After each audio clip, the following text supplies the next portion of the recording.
اعوذ باللہ من الشیطان الرجیم، بسم اللہ الرحمن الرحیم۔ محبت اور دشمنی کا اصول۔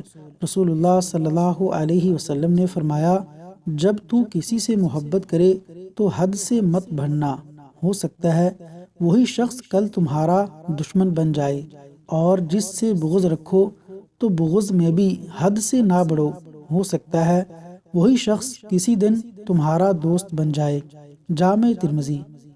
تشریح: محبت اور دشمنی بھی ایک حد تک ہونی چاہیے۔ محبت کا یہ انداز قطعاً غلط ہے کہ کل کلاں اگر وہ شخص تم سے جدا ہو تو تم برداشت ہی نہ کر سکو۔ اسی طرح کسی سے دشمنی کا یہ مطلب ہرگز نہیں کہ انسان اخلاقیات کی ساری حدود توڑ دے۔ اللہ تعالیٰ عمل کرنے کی توفیق عطا فرمائے، آمین یا رب العالمین۔